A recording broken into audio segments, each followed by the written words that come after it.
Hello बच्चों। आज का जो आपका चैप्टर है क्लास 9 का है, ये क्लास 9।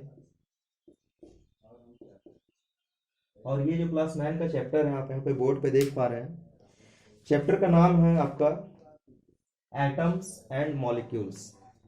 इसमें हम लोग देखेंगे बहुत सारे टॉपिक्स हैं, तो हम लोग बारी बारी सबको समझने की कोशिश करेंगे। और ये चैप्टर में हमारे एटम और मॉलिक्यूल्स का जो कॉन्सेप्ट रिलेटेड जो भी चीज़ है वो क्लियर हो जाएगा। जो भी कंफ्यूजन है, डाउट है, उसको मैं क्लियर करने का कोशिश करूंगा इस चैप्टर में। तो इससे पहले हमने दो चैप्टर कवर करवाया है। दोनों चैप्टर का जो नाम है आपका, पहला चैप्टर जो था आपका मैटर इन आवर सराउंडिंग, उसका मैंने नोट्स करवाया है, कॉन्सेप्ट बेस्ड नोट्स था उसका। और दूसरा जो चैप्टर है आपका is matter around us pure. जो मैटर है हमारे अराउंड में वो प्योर है, किस टाइप्स के मैटर आते हैं, वो सारे कुछ हमने उसमें कॉन्सेप्ट को क्लियर किया। वो भी आपका जो था एकदम नोट्स बेस्ड, पूरा जो कॉन्सेप्ट था वो है दिया हुआ। आप उस वीडियो को देखिए और उसको कॉपी में अपने नोट कीजिए। और नोट करने के बाद उसको आप रिवीजन कीजिए, आप वहाँ से बहुत सारे क्वेश्चन कर सकते हैं। ठीक है। जितने भी इसमें मैं पढ़ाया हूँ या पढ़ा रहा हूँ उसका मैं एक अलग से वीडियो बनाऊंगा, वो सिर्फ उसमें क्वेश्चंस रहेगा उस चैप्टर से रिलेटेड या मिक्स्ड क्वेश्चन रहेगा। ठीक है। तो आइए इस चैप्टर को स्टार्ट करते हैं जो आपका यहाँ पर दिया हुआ है एटम एंड मॉलिक्यूल्स। इसका जो पहला जो पॉइंट है आपका, स्टार देके यहाँ पे लिखोगे आप पहला point, laws of chemical combination. Laws of chemical combination. ये जो लॉज ऑफ केमिकल कॉम्बिनेशन है, इसमें क्या होता है आपका, वो देखिएगा। इसमें आप यहाँ पे दो पॉइंट्स को देखोगे। पहला जो पॉइंट है वो है आपका law of conservation of mass. Law of conservation of mass. Second जो आपका लॉ है वो है आपका law of different proportion. Law of definite proportion. देखिए बच्चों, इसमें क्या है आपका law of conservation of mass जो है आपका उसी प्रकार से है जैसे आप एनर्जी को जानते हैं, energy neither create nor be destroyed. उसी प्रकार से आपका law of conservation of mass है, सेम एकदम। ठीक है ना। इसको देखेंगे। और जो नेक्स्ट है आपका लॉ ऑफ डिफिनिट प्रोपोर्शन, इसको भी देखेंगे। तो इसमें आपको बता दूं सबसे पहले कि ये जो law of conservation of mass है, इसको जो प्रपोज किए थे, इसको जो बताए थे, उस साइंटिस्ट, उस केमिस्ट का जो आपका नाम था वो एंटोनी लेवेजियर थे। वो क्या नाम था उसका, उनका क्या नाम था, एंटोनी लेवेजियर। और नेक्स्ट जो है आपका लॉ ऑफ डेफिनिट प्रपोर्शन जो है, इसको जो प्रपोज किए थे, इसके बारे में जिन्होंने बताया था उनका नाम था लुइस प्रॉस्ट। ठीक है। और ये जो हुआ था, कब हुआ था, ये 1799 में हुआ था, 1799 में। और ये जो इनका पता लगाए थे एंटोनी लेवोजियर, वो 1774 में किए थे, 1774 में। हम लोग बारी बारी से देखेंगे सभी को, मतलब सभी मीन्स ये दो जो आपके लॉज हैं, इसको और ये समझने का हम लोग प्रयास करेंगे आखिर ये law of conservation of mass है क्या, लॉ ऑफ डेफिनिट प्रोपोर्शन है क्या। तो आइए इसको स्टार्ट करते हैं, देखते हैं क्या है ये। तो मैं पहला दूसरा को मिटा रहा हूँ, दूसरा को बाद में करूंगा, अभी पहला को मैं करता हूँ ऐसे। ठीक है। चलिए देखिए। तो ये जो आपका है यहाँ पे law of conservation of mass, ये प्रपोज किए थे, proposed by the French chemist, French chemist, उनका नाम था एंटोनी लेवोजियर। ठीक ना। कब किए थे, 1774 में। आई होप आपको यहाँ पे समझ आ रहा होगा, दिख रहा होगा बोर्ड पे। नेक्स्ट जो इसी में है पॉइंट आपका, आखिर ये है क्या, मास can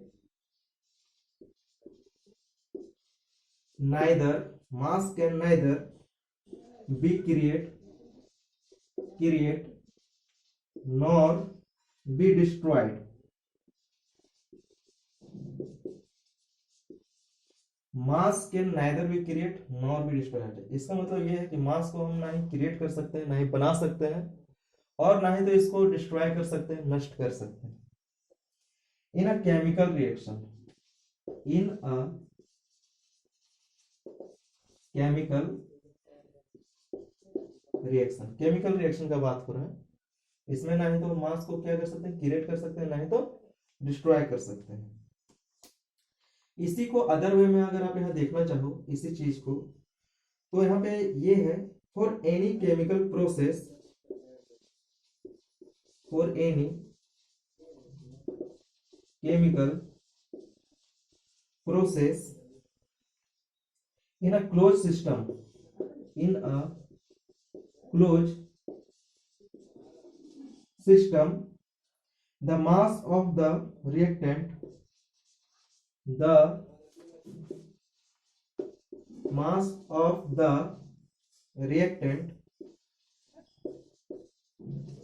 reactants must be equal, must be equal to the mass of the product, to the mass of the product. ठीक है, अब यहां पे आप देखिएगा कि ये कैसे, फॉर एनी केमिकल प्रोसेस, कोई भी अगर एक केमिकल प्रोसेस है, क्लोज सिस्टम है, तो क्या होता है, the mass of the reactant must be equal to the mass of the product. Reactant और प्रोडक्ट क्या होता है, यहाँ पे एक केमिकल इक्वेशन लिख दो, उसमें आपको ये समझ में आ जाएगा। जैसे लिखा हुआ है कार्बन डाइऑक्साइड C+O2, इसको जब मिलाएंगे तो CO2 आप लिखोगे यहाँ पे। ठीक है, जब CO2 लिखोगे तो अगर इसका देखोगे, इसका मास जो होगा कितना होगा आपका 12 ग्राम, और इसको जब करोगे, ऑक्सीजन का होता है 16, और 16 + 16 2, मतलब दो यहाँ ऑक्सीजन का दो यहाँ पे आप एटम देख रहे हो, तो यहाँ पे कितना हो जाएगा 16 + 16, 16 ग्राम प्लस 16 ग्राम, ये दोनों आपका ऑक्सीजन का है, मतलब O2 का है, और ये किसका है, कार्बन डाइऑक्साइड। ये दोनों जब ऐड करोगे तो ये कितना हो जाएगा 44 ग्राम, कितना हो जाएगा 40, 16 16 32 और 12 हो जाएगा 44 ग्राम। कहने का मतलब ये है कि जब यहाँ पे आप ये देख रहे हो कि इधर भी जो आपका टोटल मास है, इधर भी जो टोटल आपका मास है वो कितना है 44 ग्राम है, और इधर का भी जो आपका मास है वो कितना है 44 ग्राम। समझ रहे हैं बात यहाँ पे। और इसको जो है, ये जो आप यहाँ पे देख रहे हो, इसको आप क्या बोलोगे, इसको आप बोलोगे यहां से, इसको रिएक्टेंट बोलोगे, क्या बोलोगे, रिएक्टेंट बोलोगे। और इधर साइड जो बन रहा है इसको क्या बोलोगे, प्रोडक्ट, इसको क्या बोलोगे आप, प्रोडक्ट। कब, यहाँ पे आपका एरो का साइन रहेगा तब, या तो फिर ऐसा ही आप यहाँ समझने के लिए इसको बोल सकते हो, जो यहाँ रिएक्शन कर रहा है उसको आप रिएक्टेंट बोलोगे, और जो आगे प्रोडक्ट बन रहा है उसको, मतलब जो भी आपका यहाँ पर बन रहा है उसको प्रोडक्ट बोलोगे आप। ठीक है, इसी में आइए नेक्स्ट जो है आपका क्या था, ये जो था आपका, ये law of conservation of mass था, जो कि 1774 में इसको हम लोगों ने देखा था। अब इसमें क्या है कि आपका लॉ ऑफ डेफिनेट प्रोपोर्शन को देखेंगे। ठीक है, लॉ ऑफ क्या, डेफिनेट प्रोपोर्शन, कैसे, आइए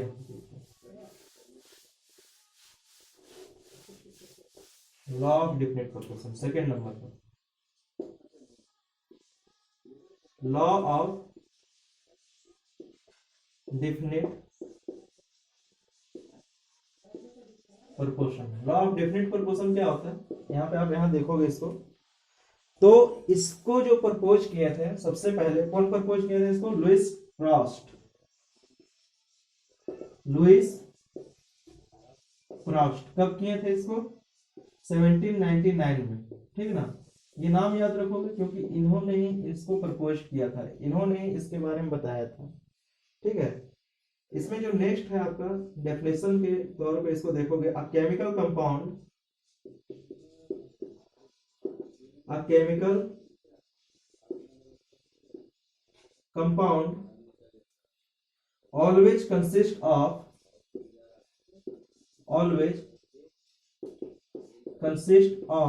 a chemical compound always consists of the same element, the same elements combined together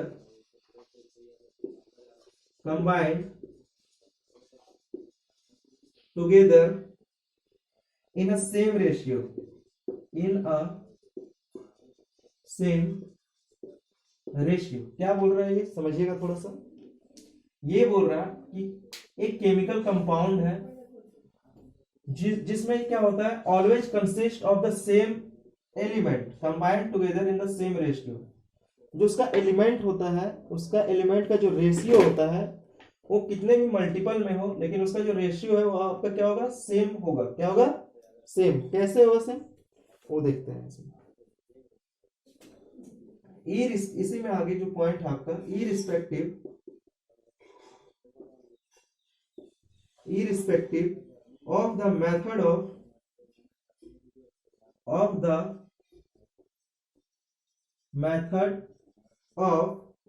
preparation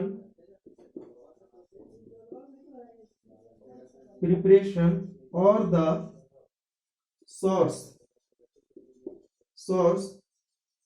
from where it is taken। इसमें जो आपका इसी का जो अगला डेफिनेशन का पार्ट है आपका, इसमें बोल रहा है कि irrespective of the method of the preparation or the source from where it is taken। जिस सोर्स से वहां इसको लिया गया है उस एलिमेंट को, और जो कंपाउंड बन रहा है उसके रिस्पेक्ट में आपका जो रेशियो होगा कंपाउंड का वो हमेशा बराबर होगा। देखेंगे इसको एग्जांपल के तौर पे भी, ठीक है। जैसे यहाँ पे अगर बात करेंगे, 1 molecule of a compound water, 1 molecule of a compound water. अगर वाटर का एक कंपाउंड लेते हैं, मतलब वाटर कंपाउंड है आपका, और उसका अगर हम एक मॉलिक्यूल लेते हैं, कितने मॉलिक्यूल लेंगे? एक मॉलिक्यूल, और उसको देखेंगे, water always contains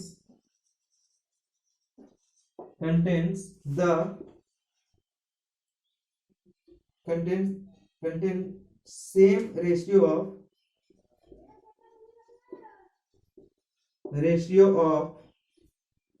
hydrogen and oxygen by mass। बोल रहा है कि अगर एक मॉलिक्यूल लेते हैं हम वाटर का जो केमिकल फार्मूला है आपका क्या है, H2O है। इसका एक मतलब अगर एक गिलास है बच्चे, अगर एक गिलास है तो उसमें जो आपका H2O है, जैसे मान लीजिए वाटर का मॉलिक्यूल्स है, ये क्या है आपका वाटर का मॉलिक्यूल्स है, तो ये क्या है आपका H2O है, ये भी क्या है आपका H2O है, ये भी क्या है आपका H2O है, ये भी आपका H2O है, ये भी आपका क्या है H2O है, ये भी आपका H2O है, और ये भी आपका क्या है H2O है। मतलब ये पानी का अगर एक मॉलिक्यूल एक कंपाउंड लेते हैं, ठीक है, मतलब पानी जो कंपाउंड है उसका एक अगर मॉलिक्यूल्स लेते हैं, ये एक मॉलिक्यूल्स है आपका, ये आपका क्या है, एक मॉलिक्यूल। अगर इस एक मॉलिक्यूल को लेते हैं वाटर कंपाउंड पर, तो यहाँ पे क्या है, इसका रेशियो जो होगा हाइड्रोजन ऑक्सीजन का क्या होगा, सेम होगा। कैसे होगा देखते हैं। H2O है, ये क्या है, ये H2O। अगर H2O अगर यहाँ पे ये है, तो अगर इसका बात करेंगे तो हाइड्रोजन आपका कितना है, 2 है, कितना है, 2। और ऑक्सीजन कितना है यहाँ पे, अगर ऑक्सीजन का बात करेंगे तो इसका क्या हो जाएगा, 16। इसका अभी हम लोग थोड़ा देर पहले देखे थे कि ये जो है क्या यहाँ पे, सबसे पहले यहाँ देखिए कि लॉ ऑफ हम लोग डेफिनेट प्रोपोर्शन पढ़ रहे हैं। इसमें हाइड्रोजन का कितने यहाँ पे एटम है, 2 एटम है, और ऑक्सीजन के 1 एटम है। अगर हाइड्रोजन जो है यहाँ पे, इसका जो मॉलिक्यूलर मास 1 होगा, और यहाँ पे कितने जो है, 2 है, तो 2 यहाँ पे लिखेंगे इसका रेशियो में। और ऑक्सीजन का भी क्या है आपका, 16 होता है, ठीक है ना, एटॉमिक नंबर 8, और जो इसका मॉलिक्यूलर मास है 16 होता है, ठीक है ना। तो इसको अगर हम, ये 1 है तो यहाँ कितने हाइड्रोजन है आपके, 2 हाइड्रोजन है, H2, मतलब यहाँ पे कितने हाइड्रोजन, 2, तो 2 लिख लिए इसको। और ऑक्सीजन जो है आपका कितना है, 1 है, मतलब ये 16। जब इसको क्रॉस करेंगे, 2 1 2 और 2 8 16, तो इसका कितना होगा, 1:8 हो जाएगा। मतलब ये है कि ये जो हाइड्रोजन हाइड्रोजन और ऑक्सीजन का जो यहाँ रेशियो दिया हुआ है, वो आपका क्या है, 1:8 है, समझ रहे हैं। ये पूरे वाटर में, कहने का मतलब ये जो पूरा जग जो भरा है, जग या मग जो भी है, कंटेनर में जो पानी भरा हुआ है, उसमें हाइड्रोजन और ऑक्सीजन का जो आपका रेशियो होगा, वो हमेशा 1:8 ही होगा।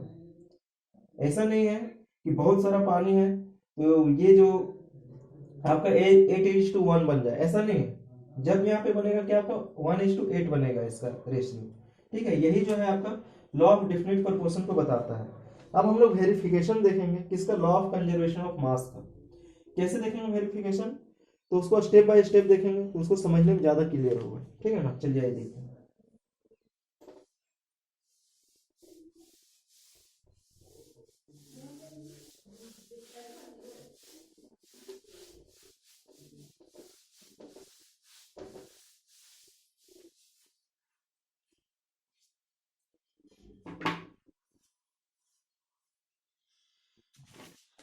तो वेरिफिकेशन ऑफ, हेडिंग दे देता हूं मैं, verification of law of conservation of mass. Verification of law of conservation of mass, ये क्या बोल रहा है यहाँ पे, इसका वेरिफिकेशन देखेंगे। तो सबसे पहले आप यहाँ पे क्या कर लो ना, कि अ सॉल्यूशन ऑफ, देखिएगा यहाँ पे मैं स्टेप बाय स्टेप लिखते जाता हूँ और आप भी उसको समझोगे। तो यहाँ पे जो है आपका अ सॉल्यूशन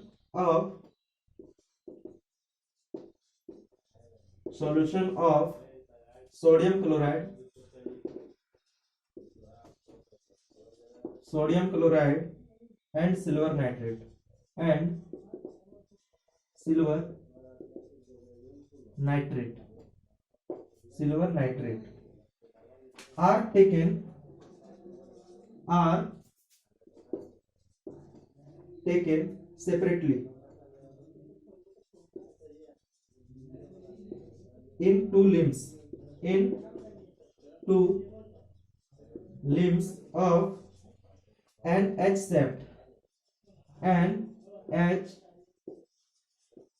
shaped ट्यूब। देखिए एच शेप्ड ट्यूब क्या होता है वो बता दूं मैं आपको सबसे पहले, कि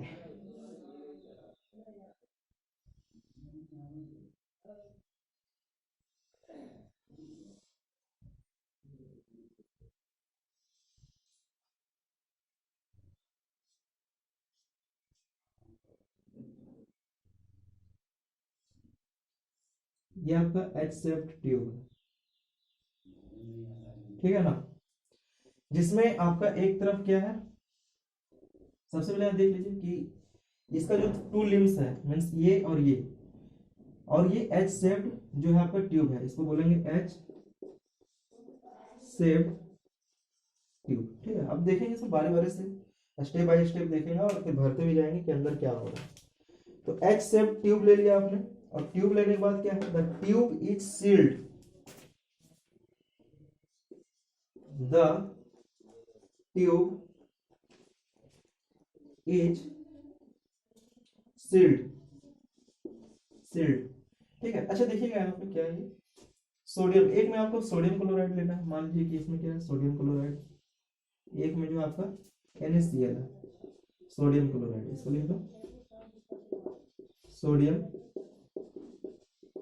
क्लोराइड, NaCl को सोडियम क्लोराइड बोलते हैं। और दूसरे में ले लिए हैं, दूसरे में ले लिए हैं सिल्वर नाइट्रेट। सिल्वर नाइट्रेट जो होता है AgNO3 होता है, इसको क्या बोलेंगे सिल्वर नाइट्रेट। ठीक है, दोनों भर लिया हमने, और दोनों ये समझिए कि दोनों सॉल्यूशन है, एक्वस सॉल्यूशन है। कैसा सॉल्यूशन? एक्वस मींस इसमें थोड़ा वाटर मिला हुआ है, ठीक है ना। एक्वस और नॉन एक्वस सॉल्यूशन आपने पढ़ा था पिछले चैप्टर में, तो उसी तरह से ये मान लीजिए कि आपका क्या एक्वस सॉल्यूशन है दोनों। ठीक है, जिनको एक्वस सॉल्यूशन नहीं मालूम है वो पिछले चैप्टर में आप देखिएगा, पिछले वीडियो में जाके, तो वहां पे आपको एक्वस सॉल्यूशन मिल जाएगा। ठीक, चलिए आइए इसमें अब आगे देखते हैं। तो ये क्या है, क्या हो गया, the tube is sealed and weight means इसका वजन किया गया precisely. The two reactants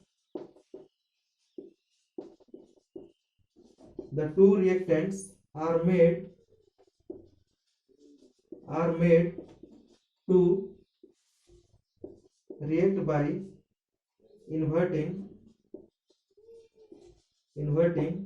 the tube. अब क्या करेंगे इसको तो आराम से भर दिए। अब यहाँ पे इसको सील्ड भी करना है। इसको मान लिया कि किसी लकड़ी या तो किसी भी चीज से इसको क्या किए, जो ओपन पोर्शन है इसको सील्ड कर दिए, ठीक है ना, ताकि इसका जो अंदर एक्वस सॉल्यूशन है वो बाहर नहीं आ पाए। ये आपका सील्ड हो गया, ठीक है, एक्वस सॉल्यूशन में बाहर नहीं आ पाएगा। क्या करना है इसको, the two reactants are made to react, इसको रिएक्ट करवाना है इन्वर्ट करके, इसको घुमा फिरा के, ताकि इसका जो भी इधर है आपका कंपाउंड वो इधर चला जाए और इधर आ जाए, ठीक है ना। उसके बाद क्या होता है आपका, एक रिएक्शन में लिखूंगा, उस रिएक्शन को ध्यान से देखोगे।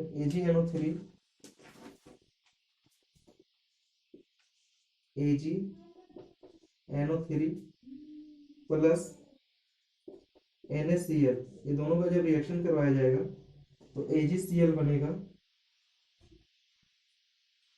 सिल्वर क्लोराइड और NaNO3 बनेगा, ठीक है। ये जो आपका सॉलिड है, ये जो है आपका एक्वस है, और ये भी जो है आपका एक्वस है, और ये भी जो है आपका क्या है एक्वस है, ठीक है। द होल ट्यूब इज, इसी में जो है आपका देखिएगा हमसे, the whole tube is kept undisturbed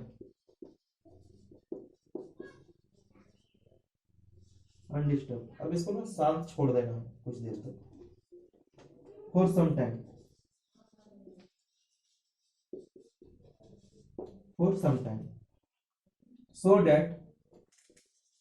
so that the reaction is complete, the reaction is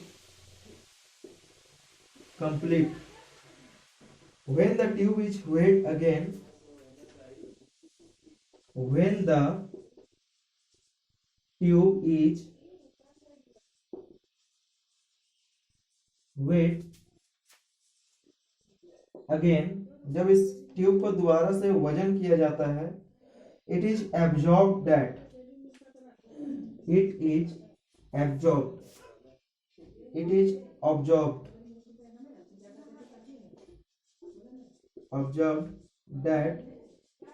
क्या एब्जॉर्ब किया जाता है यहाँ से, यहाँ से क्या निष्कर्ष निकलता है, निष्कर्ष यही निकलता है कि the weight before reaction, weight before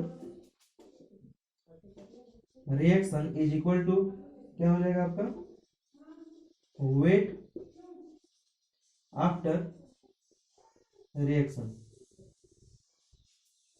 जो रिएक्शन से पहले का वेट था आपका, दोनों को मिला के, या ट्यूब में जो भी एटम आपका, सॉरी, जो भी सॉल्यूशन आप डाल के रखे थे, और उसको रिएक्शन होने से पहले और रिएक्शन होने के बाद उसके वजन में जो है चेंज नहीं होता है, बदलाव नहीं होता है। इस जो आपका वेरिफिकेशन में आप यहाँ पे समझ पा रहे होंगे, जो आपका एच सेप ट्यूब है, एक में आपका NaCl डाला हुआ है, दूसरे में आपका सिल्वर नाइट्रेट है, दोनों को सील किया गया है। सील करने के बाद इसको क्या किया गया है, इन्वर्ट अगर करते हैं, इसको मिलाते हैं, इसको मिलाने के बाद जो weight before reaction and the weight before after reaction, दोनों जो होगा क्या होगा आपका, सेम होगा।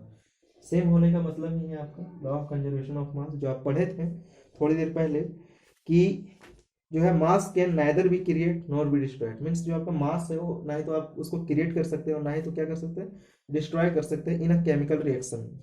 ठीक है, तो आपको ये समझ में आ रहा होगा। अब जो हम लोग यहाँ पर देखने वाले हैं, limitation of law of definite proportion, उसमें ज़्यादा कुछ था नहीं। लॉ ऑफ डेफिनिट प्रोपोर्शन में वो जो है आपका सिर्फ रेशियो के बारे में बता रहा है कि अगर कोई भी एक रिएक्शन होता है, रिएक्शन से पहले या रिएक्शन के बाद, या तो फिर जहां से आप उस मॉलिक्यूल को उठाते हो, कंपाउंड के मॉलिक्यूल को उठाते हो, उसका जो बीच का रेशियो होता है, जो भी एलिमेंट है उसके बीच का जो रेशियो होगा, वो क्या रहेगा, हमेशा समान रहेगा। चाहे आप दो मॉलिक्यूल्स कर दो, या 3 मॉलिक्यूल्स कर दो, या 4 मॉलिक्यूल्स कर दो, उसका जो रेशियो है वो क्या रहेगा, हमेशा इक्वल रहेगा। जो स्टार्टिंग में रेशियो रहेगा वो इक्वल रहेगा, जो बाद का रेशियो रहेगा वो इक्वल रहेगा। ठीक है, अब यहाँ पे हम लोग limitation of law of definite proportion देखोगे, तब आपको समझ में आ जाएगा कि लॉ ऑफ डेफिनिट प्रोपोर्शन जो था वो क्या था और कैसे था, क्यों था। ठीक है, तो आइए यहाँ पे इसको देखते हैं, इसको नोट कर लो आप। ठीक है, चलिए।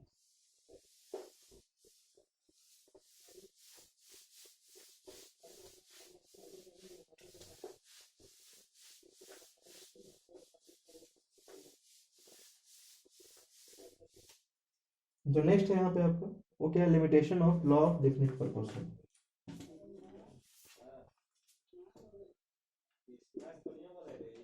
Limitation of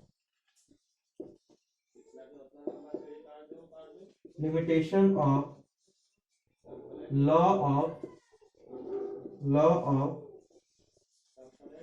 definite proportion, definite proportion, limitation of law of definite proportion. इसमें आपको लिमिट बताएगा कि ये जो limitation law of definite proportion, वो हमेशा बराबर, मतलब हमेशा जो डेफिनेशन है उसका वैरी करे, मतलब एक जैसा नहीं रहेगा।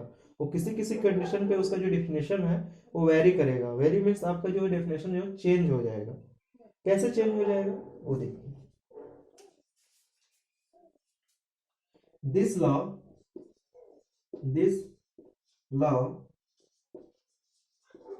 Does not hold good when the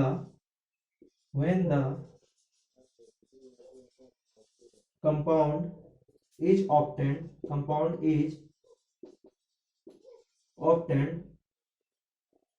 by using